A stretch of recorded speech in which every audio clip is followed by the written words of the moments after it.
Louvado seja o nome do Senhor Jesus. Apocalipse capítulo 20, a partir do versículo 11, que nos diz assim a palavra do Senhor. Versículo 11 do capítulo 20 do Apocalipse. E vi um grande trono branco, e o que estava sentado sobre ele, de cuja presença fugiu a terra e o céu, e não se achou lugar para eles. E vi os mortos, grandes e pequenos, que estavam diante do trono, e abriram-se os livros, e abriu-se outro livro, que é o da vida, e os mortos foram julgados pelas coisas que estavam escritas nos livros segundo as suas obras. E deu o mar os mortos que nele havia, e a morte e o inferno deram os mortos que neles havia, e foram julgados cada um segundo as suas obras. E a morte e o inferno foram lançados no lago de fogo. E esta é a segunda morte. E aquele que não foi achado escrito no livro da vida foi lançado no lago de fogo. Amém? Os irmãos podem se assentar. Louvado seja o nome do Senhor Jesus.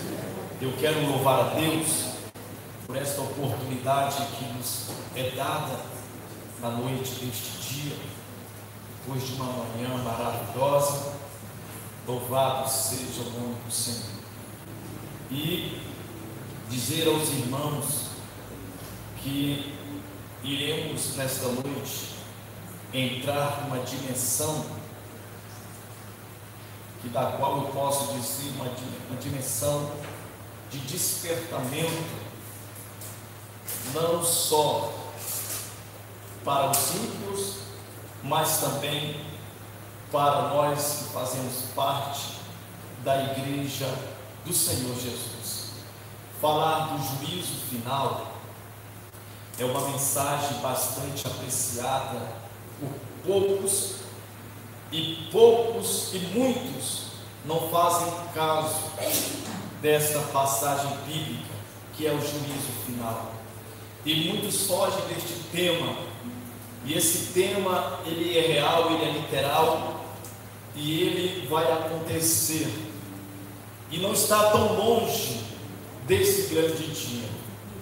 Mas o que me chama bastante a atenção é que antes que esse grande dia chega para todos os ímpios, a terra passará por um grande momento de gozo. Me refiro para a igreja, porque antes do grande juízo final, ou do juízo final, vai acontecer o arrebatamento da igreja. E esse arrebatamento é somente para aqueles que têm suas vestiduras lavadas e remidas no sangue do Cordeiro, porque de fato não foi por acaso que Jesus morreu na cruz do Calvário. Ele morreu em um objetivo, e o objetivo de Jesus morrer lá no Calvário, o culpado disso somos nós, para que nós pudéssemos sermos alcançados pela a salvação bendita na sua pessoa. E após o arrebatamento da igreja, a Bíblia diz que a terra vai entrar num período de tribulação, mas esse período de tribulação são dividido em dois tempos, em 3 anos e meio de uma falsa paz e 3 anos e meio de uma grande tribulação. O período de 3 anos e meio vai ser um período de guerras cessada. O governante vai matar a fome dos famintos, vão dar casas, vão dar coisas boas, o povo vai viver uma tremenda regalia.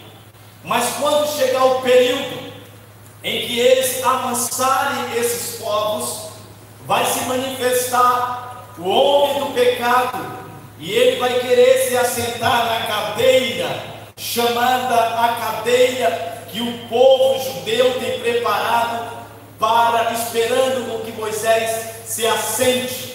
E quando ele querer se assentar na cadeira de Moisés, e os judeus vão dizer simplesmente não, essa cadeira você não pode se assentar nela, porque essa cadeira é para o nosso Cristo, é para o nosso Rei, que breve virá. Não sabendo eles que Cristo já veio, mas quando Cristo vir na sua segunda fase, ele virá para destruir todos os inimigos de Israel, aonde o homem do pecado vai se manifestar e vai se levantar contra os judeus, e a terra vai entrar num período de uma grande tribulação. Mas depois deste período, ou até mesmo dentro deste período, após o arrebatamento da igreja, a igreja vai passar pelo tribunal de Cristo. E o que é o tribunal de Cristo?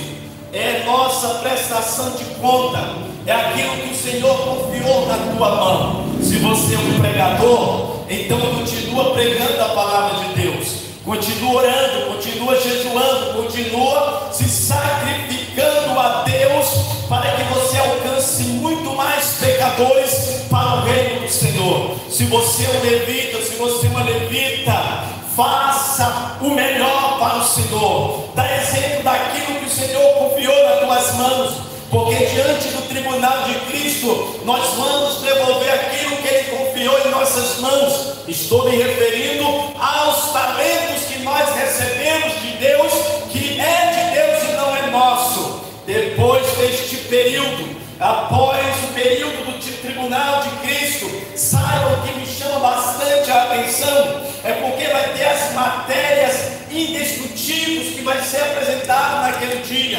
Estou me referindo ao ouro, à prata e às pedras preciosas. Quando eu falo de ouro, estou falando da glória de Deus.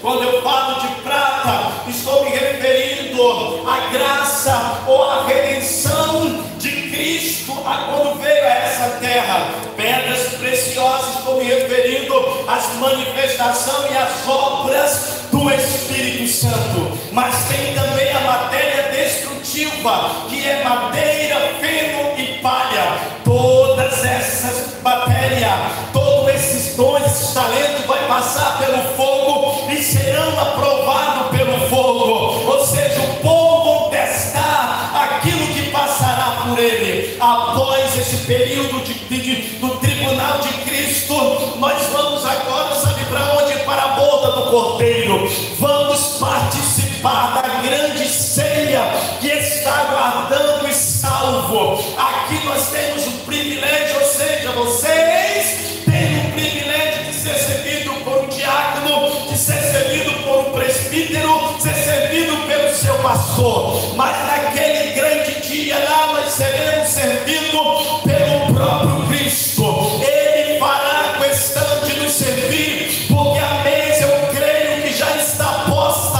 aguardando esse grande advento, ou seja, o momento em que a igreja comparecerá com ele nos ares e para sempre irá morar com ele. Depois da boda do Cordeiro, nesse período do arrebatamento até o juízo final, a terra também vai passar pelo juízo ou pelo grande julgamento das nações.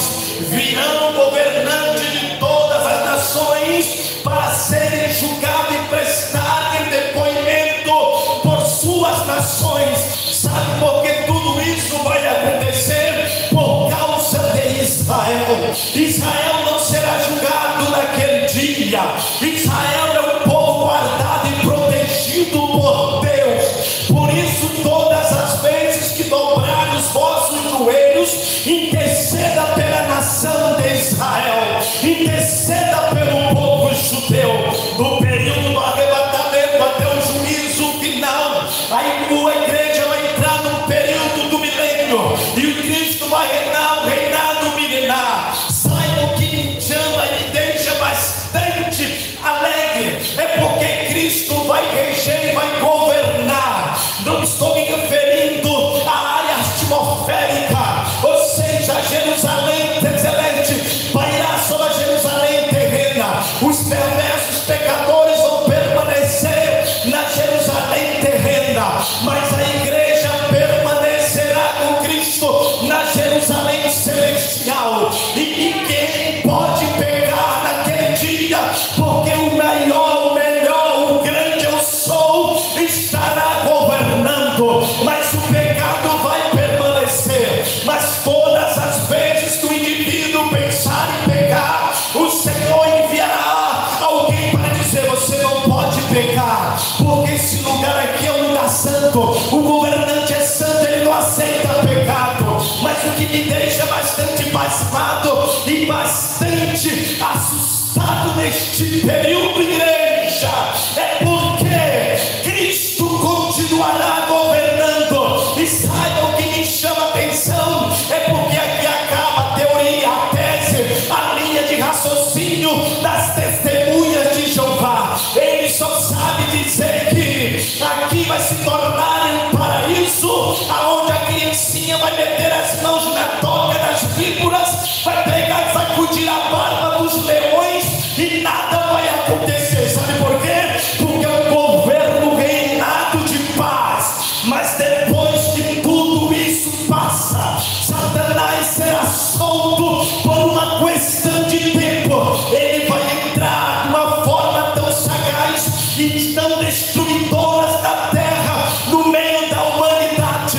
Aquilo que vocês viram no Paraná, aonde uma cidade inteira foi destonada, destruída por um vendaval, por uma tempestade, isso é o mínimo do que Satanás vai fazer no seu período de tempo. E depois que o Senhor destruir, a Bíblia diz que será estabelecido nos ares um trono grande e branco, aonde Cristo estará sentado sobre ele para julgar todos, grandes e pequenos, ricos e pobres, velhos e belos, intelectuais e analfabetos. Todos terão que comparecerem diante do juízo final, ou diante do grande trono branco. Porque o trono é grande e branco, é por causa do esplendor e da glória do teu Cristo, daquele que estará sentado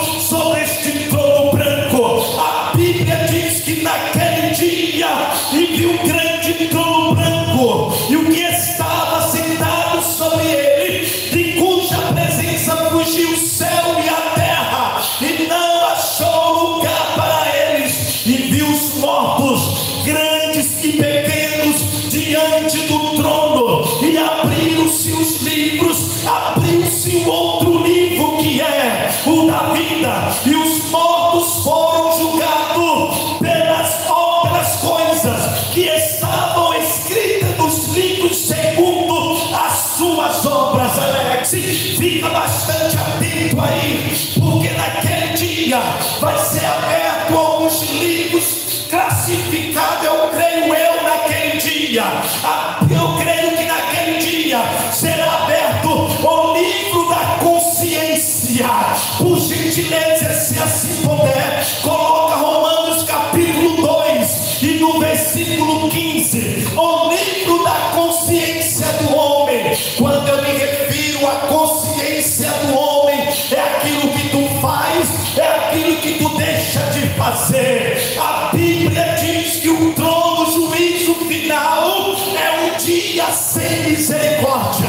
Tiago disse isso no capítulo 2 e no versículo 13. Lá em Romanos capítulo 2, versículo 15, referente ao livro da consciência, diz: os quais mostram a obra da lei escrita em seus corações, testificando juntamente da sua consciência e dos seus pensamentos, que acusa os que e defende-os. Sabe aonde eu quero chegar com isso?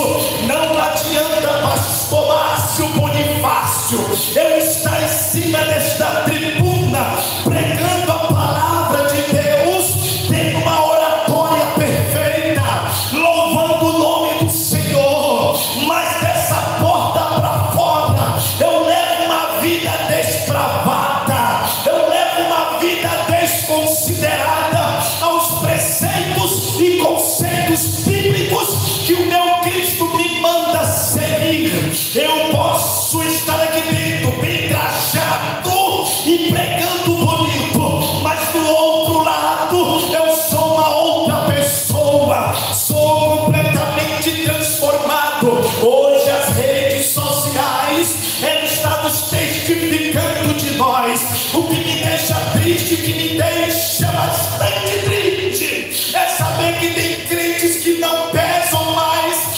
sua sã consciência e não carrega e não defende a bandeira ensanguentada de Cristo por onde passa, nas redes sociais. Aqui está cantando, aqui está pregando, aqui está orando, aqui está profetizando, aqui está expulsando o demônio, mas lá fora o nosso testemunho nos aponta diante dos olhos dos ímpios, e eles dizem assim: quem é ele, quem é ela, para quem está dentro da casa do Senhor, falando, profetizando, revelando, expulsando, mas aqui dá um falso testemunho. Naquele dia o livro da consciência do homem será aberto diante do trono branco. A Bíblia ainda diz, lá no livro de Eclesiastes, capítulo 12 e o versículo 14, dizendo que nós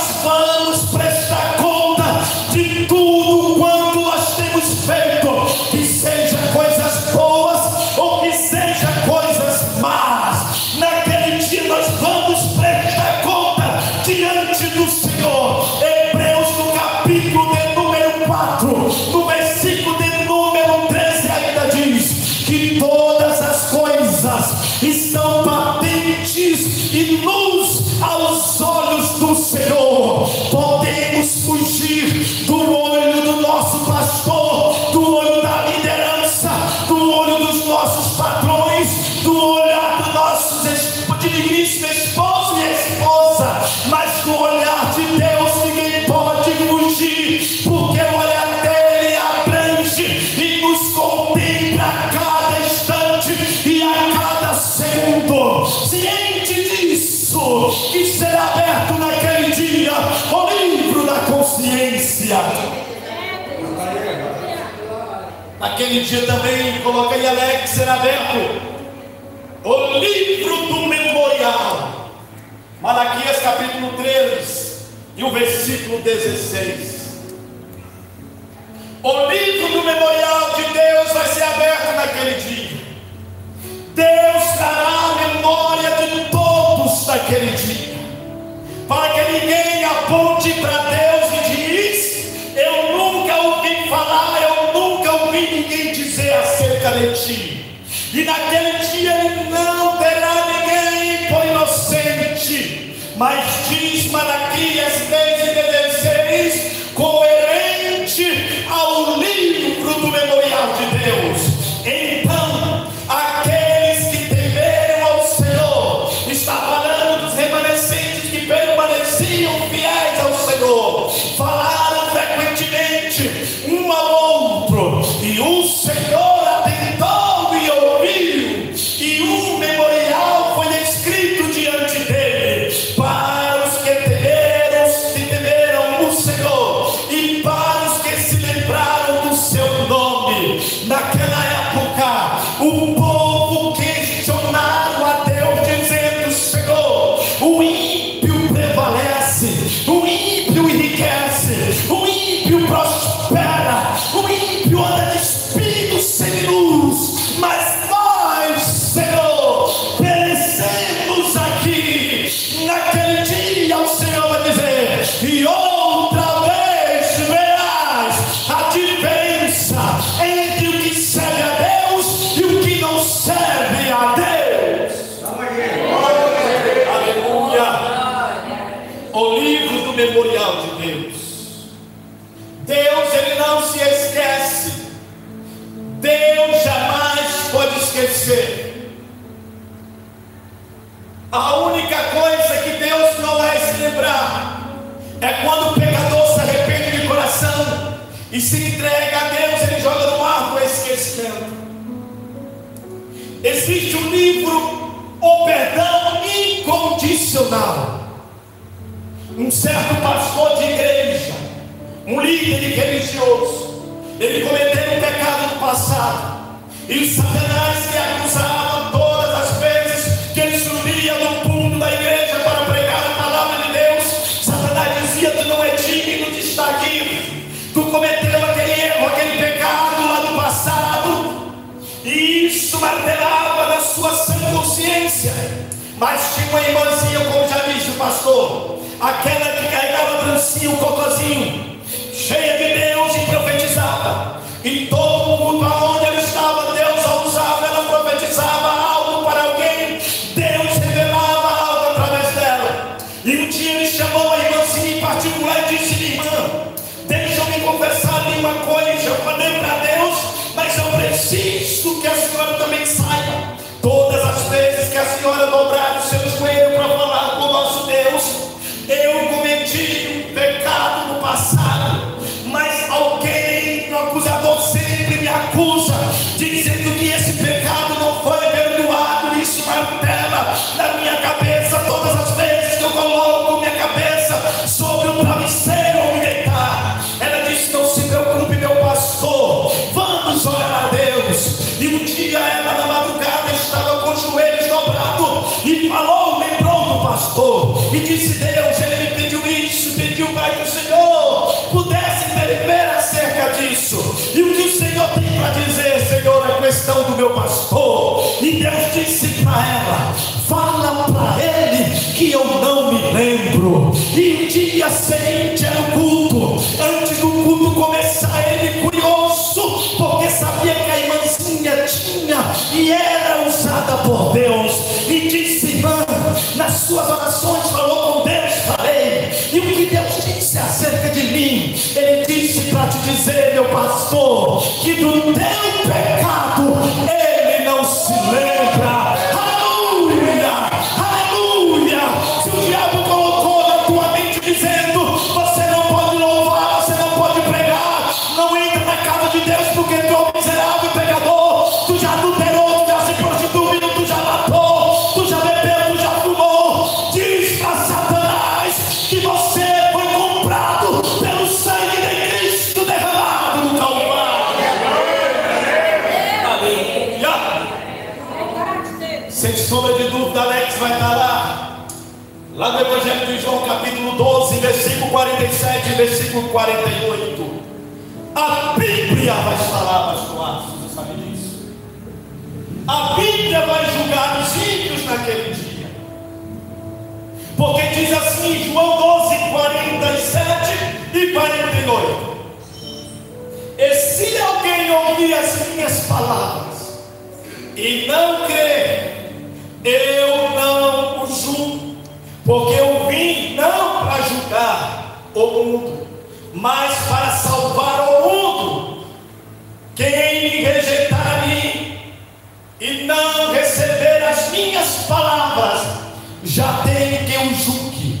A palavra que tenho pregado, essa o há de julgar no último dia. Sem sombra de dúvida, a Bíblia vai estar lá, de Gênesis a Apocalipse. Se eu perguntasse nesta noite, sem demagogia ou sem se amostrar, quantos sabem e conhecem quantos livros tem a Bíblia? Poucos aqui diriam. Alguém ainda teria ousadia de dizer que era 57, outros teria ousadia de dizer que era 40 e tanto, 30 e tanto. Não, a Bíblia ela tem 66 livros, que da qual condiz com o Velho Testamento são 39 livros, que vai do Gênesis a Malaquias, que são ele: Gênesis, Êxodo, Levítico, Número, Deuteronômio, Josué, Juízes, Ruth, 1ª e 2ª Samuel, 1ª e 2ª Reis, 1ª e 2ª Crônicas, Esdras, Neemias, Esther, Jó, Salmos, Provérbios, Eclesiastes, e livro do Cântico de Sabedoria, Isaías, Jeremias, Ezequiel, Daniel, Oséias, Joel, Amós, Obadias, Jonas, Miqueias, Naum, Abacuque, Sofonias, Ageu e Malaquias. No Novo Testamento, quem condiz 27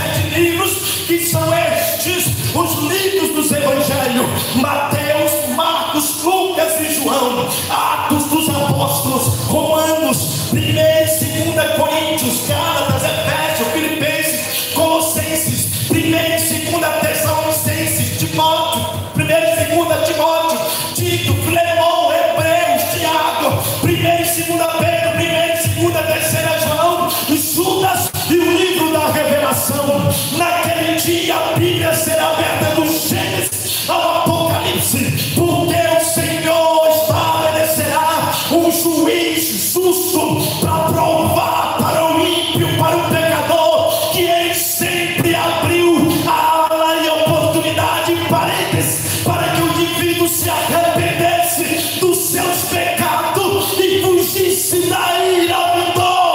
Senhor. E tem uma coisa: nós temos que permanecer firmes para não comparecermos diante desse trono branco. Isso é surreal. O pastor, na sexta-feira, ele está entrando numa área escatológica, falando das igrejas, das 7 igrejas da Ásia. Falou de Laodiceia, uma igreja desgraçada, uma igreja que não queria nada com Deus. Mas outra coisa que vai estar lá e que vai esmagar os ímpios que irão indagar ao Senhor naquele dia é o livro da vida. Apocalipse capítulo 3 versículo 5, Alex. Aleluia. Nos diz assim, Apocalipse capítulo 3 versículo 5. Estou me referindo ao livro da vida. E o que vencer será vestido de vestes brancas, e de maneira nenhuma riscarei o seu nome do livro da vida, e confessarei o seu nome diante de meu Pai e diante dos seus anjos. Aleluia. Naquele dia o ímpio pode passar pelo livro das obras, pelo livro da consciência, pelo livro do memorial de Deus, pode conhecer a Bíblia de capa a capa, de Apocalipse a Gênesis, Apocalipse, e ele não adianta de nada. Mas quando chegar no livro da vida, o Senhor vai fazer questão de dizer para aquele que estará ao seu lado, servindo como testemunha, o Senhor vai dizer: procura o nome dele, procura o nome dela. E quando folhear o livro da vida e não encontrar os nomes do indivíduo no livro da vida, a palavra mais forte já dita pelo Senhor e revelado na Bíblia será essa: apartai-vos de mim, malditos, porque eu não vos conheço.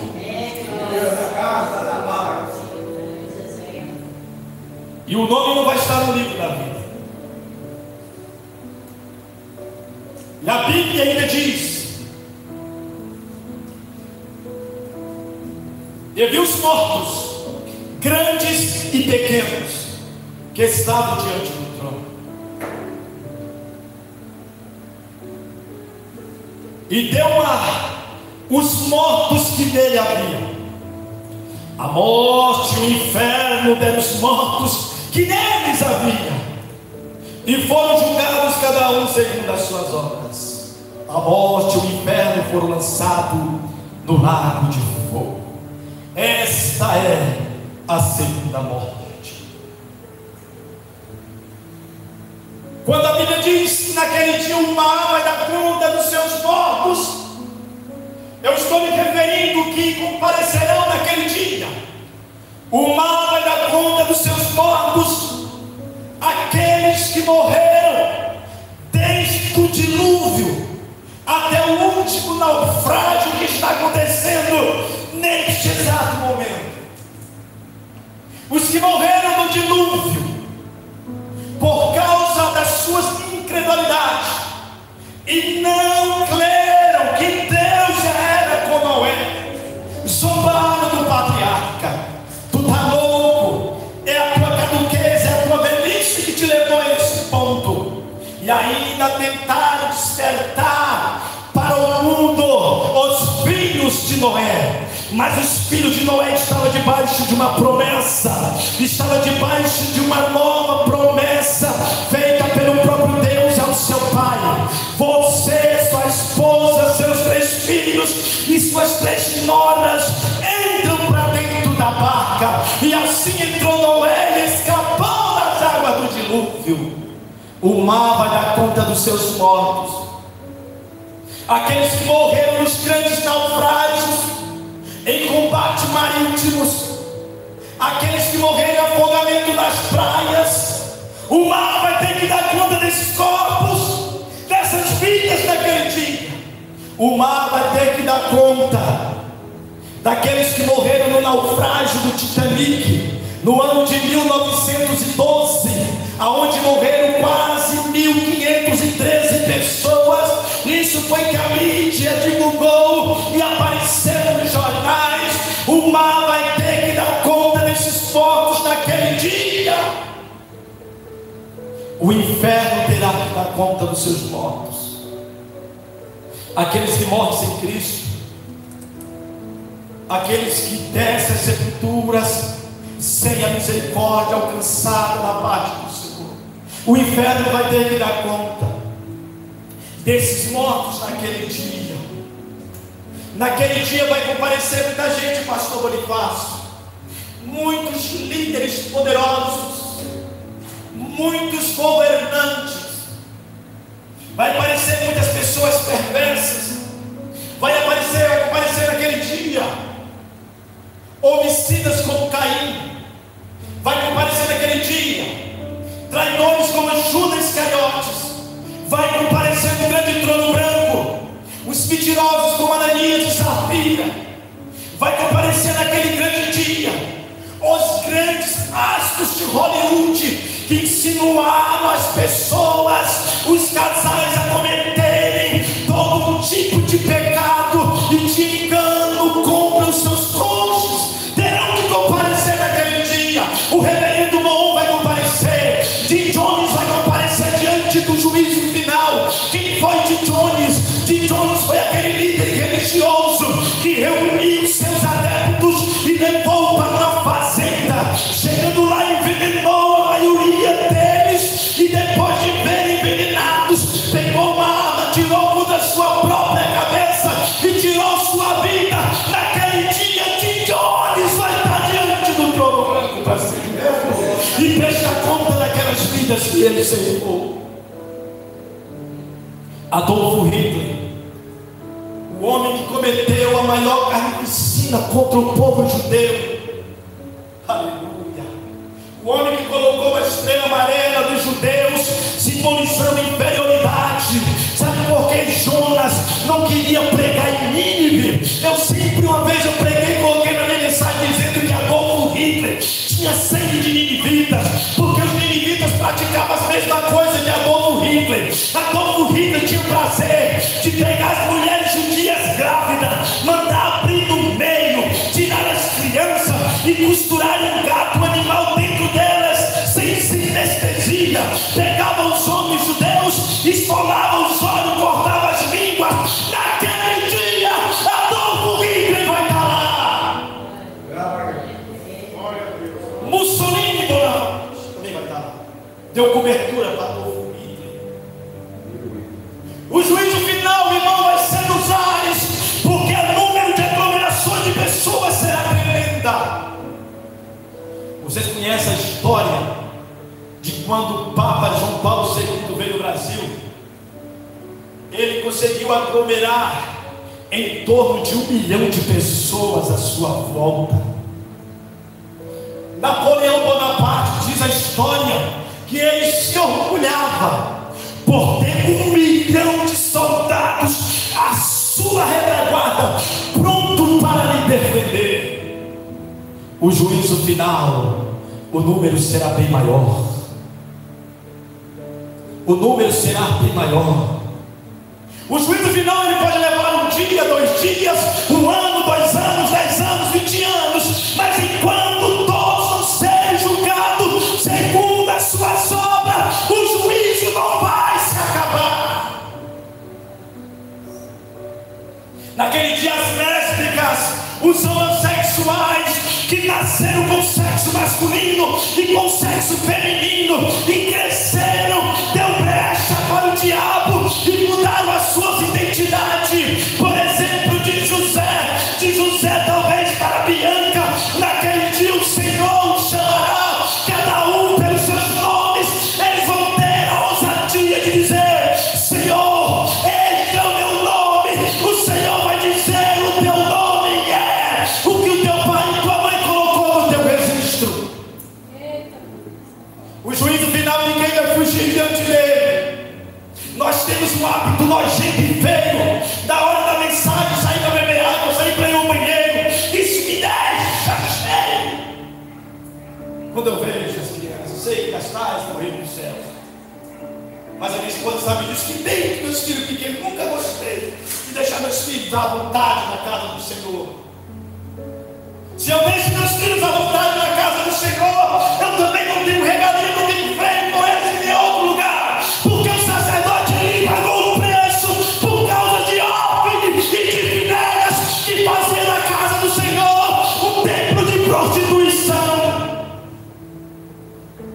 Se eles não serem disciplinados enquanto está novos, os nossos filhinhos correrão o risco de ir e comparecer no juízo final.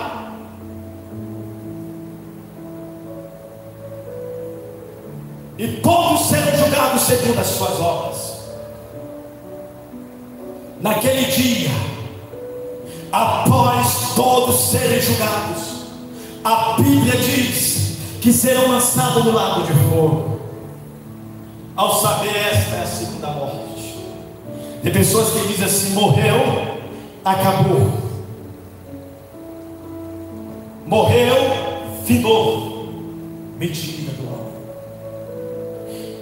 A morte para os crentes é um passaporte para o céu. Paulo disse que o morrer no Senhor é ganho, é lucro. Mas os ímpios que morrem no Senhor, segundo a Bíblia, sem sombra de dúvida e sem medo de errar, é a inefável, a poderosa e inesgotável palavra de Deus que diz: morreu-se o homem, segue seu juízo. Morreu o ímpio, o inferno lhe aguarda, o tormento lhe aguarda. Mas o que morre no Senhor não morre, está dormindo. Foi isso que ele disse para Marta e para Maria pelos mensageiros, quando disseram: Lázaro, teu amigo, está muito enfermo. E depois disseram: morreu. Ele disse: Lázaro não está morto, está dormindo, mas ele vai ressuscitar e acordar para a glória de Deus. Morre ímpio. O físico fica na terra, porque o que é da terra volta para a terra, o que é pó se torna pó. A alma, o espírito, fica em um lugar sendo atormentado. Mas o que morre no Senhor, a matéria fica na terra, mas o espírito sobe para o Senhor. E naquele dia a Bíblia diz que vai haver a ressurreição. Após o arrebatamento da igreja, os que morreram em Cristo vão ressuscitar primeiro. E depois nós que ficarmos vivos, também receberemos o corpo de glória e nos encontraremos nos ares. Lá no céu, irmão, não entrou outra pessoa a não ser aquele que veio do céu. Existe um ditado por aí que diz: Maria roga por nós. Maria não pode rogar por ninguém.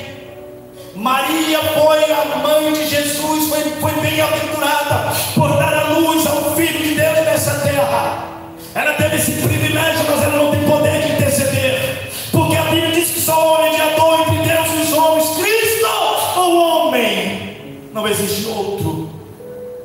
Enquanto o mundo está clamando pelos seus deuses, está clamando pelos seus santos, nós, igreja, estamos clamando pelo Cristo ressurreto, que desceu a essa terra, morreu, mas ao terceiro dia triunfou sobre a morte e o inferno, e vive para todos sempre. Naquele dia, o juízo será nos ares, porque vai pegar muita gente desapercebido. Não vai ter tempo, irmão Cleito, do homem levar a sua riqueza para querer comprar Cristo. Ele é o nosso advogado. É aquele que, quando o acusador chega dizendo ele pecou, ele chega batendo no peito dizendo: não, eu estou aqui para defendê-lo, estou aqui para tomar a causa dele, porque quem morreu por ele foi eu. E o meu sangue nos purifica de todo pecado. Porque a lei de Deus é justa. Satanás é o acusador, pecou, chega diante de Deus e merece Quando o pecado é digno de quê? De morte. Mas Cristo chega e diz: é digno de redenção, porque o meu sangue foi derramado no Calvário. E no juízo final não avisares, porque ninguém pode comprar Cristo. Ninguém com sua riqueza, nem Bill Gates, nem aquele homem mais rico agora lá nos Estados Unidos, poderá comprar a Cristo com sua riqueza. Naquele dia o euro, naquele dia a libra, naquele dia o dólar, o real, nenhuma moeda vai ter valor, porque Cristo vai dizer para eles que a salvação foi dada gratuita por Ele no Calvário, e nada pode justificá-lo diante dele naquele dia. Isso serve para nós. Da forma que nós andamos, da forma que nós nos postamos, será como é que eu me posto longe dos olhares da minha esposa? Como é que eu me posto diante, longe dos olhares da minha mãe e do meu pai? Como é teu tipo de brincadeira? Aleluia. Não para me gloriar. Nós estávamos ali carregando o material ontem, todo mundo cansado, até postei no status. E chegou um rapaz ímpio, usuário de droga, usuário que usa por esporte, diz ele, que trabalha com nós. E ali eu calado, ajudando a carregar, quando de repente começava a falar: eu gostaria de fazer isso, eu queria chegar a esse ponto, tal, tal, e o outro disse assim: eu sei que eu vou vencer, que ele me chama de pastor. Como um pastor Leandro, os testemunhos, aquilo que ele fala para nós, aquilo tem me edificado. Eu cheguei para minha esposa e contei o testemunho dele. Eu vejo o pastor contando aqui o seu testemunho. Quantas vezes também nós não perecemos para chegar onde chegamos? Quantas vezes até 11 horas da noite eu parava, esperava chegar a carreta de Marabá para descarregar ferro pesado, porque eu era o menorzinho, tinha que entrar debaixo para ajudar a puxar deitado, e eles davam um lanchinho para nós, meus meninos tudo pequenininho, quase tamanho de Samuel Arthur, ou um pouco menor. E ali quando chegava 11 horas da noite, eu disse: agora é hora do lanche. E eu disse: eu não estou com fome não, eu perdi o apetite. Eu queria levar para meus filhos também comer. E eu disse: eu estou sem fome. E ali eles botavam nessa coisa: eu vou para cá. Para chegar em casa, eu parti um lanche para mim, minha esposa e meus dois filhos. A mãe deles às vezes fala assim: meu filho, nós já sofremos. A gente conta para eles, parece outra coisa. E nós éramos dizimistas, pastor. Interessante a forma que Deus trabalha. Quantas vezes meu filho pedia as coisas para mim, para a mãe dele, eu desempregado, pedia café, mas não valia do tia, chama da Jadiel, pedia café, e nós fazíamos de conta que não estava ouvindo ele. Aí as pessoas passam por uma coisinha simples e já acham que eu meu Deus. Estou finalizando a desculpa que passo. Eu vendo o seu doutor testemunho de dizimista. Não pode deixar de contar, é meu pequeno. Eu e minha esposa, o senhor sabe, eu e minha esposa, meus filhos são dizimistas. E quando eu cheguei para Brasília, ela estava em 7 anos, né? Estava em 7 anos? Eu arrumei um emprego ali e ganhava R$1.200. Isso é dizimista. R$1.200 uma mulher, pagando aluguel. E eu disse assim: amor, nós mudou 4 vezes nesse período de um ano, foi? E eu era só tão agoniado, o pastor estava super uma mudança, mas antes quando chegar na regra da mudança, porque eu não gosto de esperar, eu não gosto de prometer também. Por isso que você vê muitas vezes, parecer que eu não prometo. E eu disse: amor, vamos comprar um terreno aqui. Eu disse: tem como? Eu falei: mas vamos comprar um terreno, ganhando R$1.200. E eu fiz uma proposta de terreno que eu moro ali, valor X, valor alto, na época, 50 mil, deu uma quantia para China, ficou 20 tantos milhões. E eu acho que minha esposa ia trabalhar também, e entrou o período da pandemia. Eu tinha que pagar R$1.000, ganhei 1.200 e dizimista. Aí eu deixei de devolver o dízimo mentira. Você vê, pagando R$1.000, com R$200, comprar as coisas para dentro de casa e devolver o dízimo. Também não dizia nada para ninguém. Sabe que eu não conto nada para ninguém que está passando. Eu morro, mas Mas eu vou dizer que está tudo bem. E o pastor chegou na minha casa e disse assim: tu não devolveu o dízimo esse mês. Eu sei, eu contei esse coração do céu. Eu vou te emprestar todo mês o dia do teu dízimo. Eu falei: não, pastor, eu vou ficar devendo para o Senhor. Eu não quero dever para o mundo. Eu prefiro dever para Deus. Eu perdoe e mato. Eu prefiro dever para Deus. E foi maluco. Cheguei para o camarada e falei: moço, pelo amor de Deus, pastor, que amor de R$6, eu estou dando conta de você para a família. Ele disse: não, me devolve o dinheiro e passa a tua casa. Devolve e dá o tempo. Prova. Eu não sei explicar para você. O Senhor está debaixo do que é nosso. Eu não sei explicar para o Senhor. Deus abriu as portas para a minha esposa, abriu as portas para os meus filhos. Aqueles meninos que ouviram esperar uma vez por mês ou mais de vez para comer o lanche, um pedacinho de lanche. Hoje a gente abusa de comer lanche. Eu quero abusar de fazer isso. Mas eu louvo a Deus pela família que eu tenho, pela esposa e pelos filhos que eu tenho. Então o grande trono branco vem aí. E naquele dia não tem para onde o homem escapar. Jovens, vamos ser testemunho de Deus. Vamos ser testemunho do Senhor. Tem pessoas que até mandam solicitação para a gente no Instagram, no Facebook. A gente tem até vergonha de abrir. Porque se a gente olhar lá, vai ver que a gente está lá, olhou, curtiu, apertou, deu like, mas olhou. Cristo está vindo aí para arrebatar a igreja. Vamos fazer parte da primeira ressurreição, daqueles que vão subir na primeira ressurreição. Porque a segunda ressurreição será para o indivíduo comparecer diante do trono branco. E o mal, o inferno vai ter que dar conta dos seus mortos. Serão todos lançados à besta. O diabo, os falsos profetas, o inferno dentro do lago de fogo. Para finalizar, pastor, uma certa feita perguntaram assim. Perguntaram para a água: água, tu é a mais forte? A água disse: não. Forte é o sol.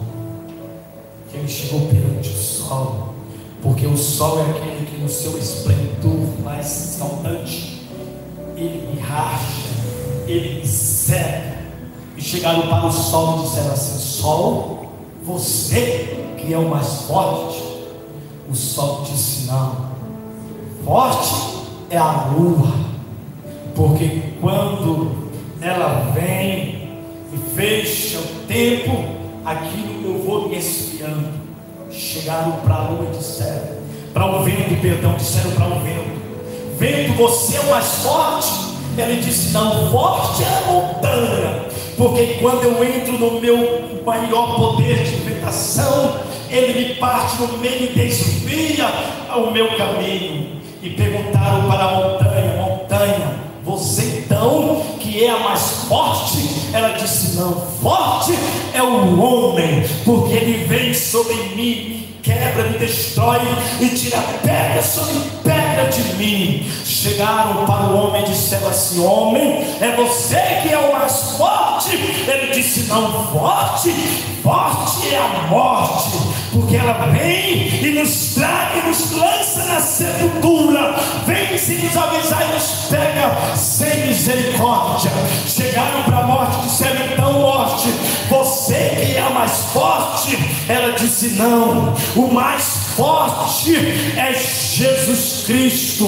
Eu achei que era forte por uma questão de tempo, até 3 dias eu achei que era forte, mas ao terceiro dia ele se levantou e triunfou sobre mim e sobre o inferno. Jesus Cristo é o mais forte dos mais fortes, é o mesmo que estará sentado no grande trono branco para julgar todos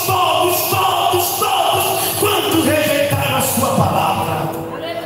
Eu quero convidar você a se colocar de pé. Aleluia. Glória a Deus. Eu quero que você fale com Deus e dizer: Senhor, não me deixa perder a essência da eternidade contigo, porque o dia do juízo final é o dia sem misericórdia. Tiago disse isso. Naquele dia o Senhor não tomará ninguém por inocente, e esse grande dia está por vir.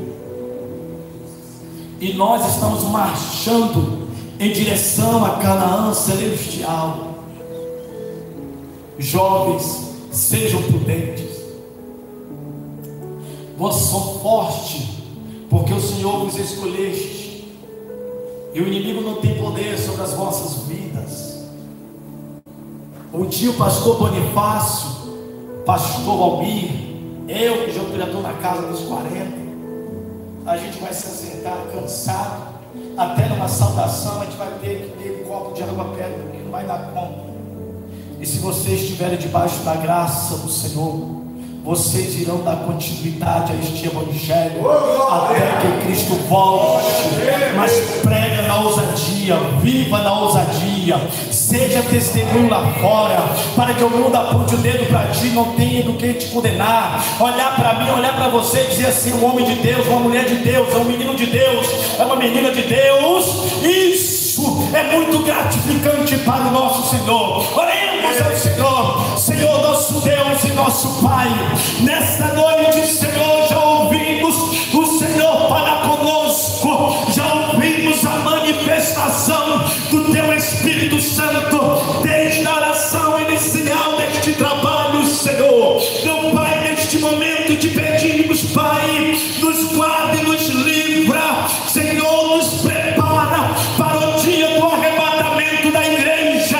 Não queremos ficar aqui nesta terra, Senhor, queremos subir no soar da trombeta, queremos subir, Senhor, ao Teu encontro dos ares, queremos subir, Senhor, cantando o hino da vitória, o hino novo que está preparado para louvá-los. Queremos ter um novo nome no céu e ser chamado pelo nosso novo nome. Mas para isso, Senhor, nos limpa nossas mentes, limpa nossos corações, limpa o nosso andar, limpa o nosso postar, limpa os nossos lábios, Senhor. Só queremos falar aquilo que apraz e que exalta o Teu santo nome, Senhor. Queremos comparecer diante do Teu tribunal para prestar conta e recebermos de Ti a coroa da nossa recompensa, Pai, por aquilo que temos feito, por amor ao Teu nome. Participarmos da grande ceia e participarmos do milênio, mesmo que venha o juízo final, nós estaremos lá como júri, como testemunha, que o Senhor apontará para a igreja fiel, eleita, que foi comprada e lavada no sangue do Cordeiro. Fala com Deus, fala com Deus. Olha o Senhor, grita, ora a Deus, deixa a tua alma tocar nos céus. Não adianta rasgarmos aqui, cansarmos as nossas gargantas, enquanto o Teu compromisso com Deus é um compromisso pequenininho. Tu contemplarás muito sendo abençoado e pergunta para Deus como isso pode acontecer. O Senhor vai dizer: quem busca muito acha muito, e quem busca pouco não acha nada. Aleluia. Quer ser usado pelo Senhor? Então adora.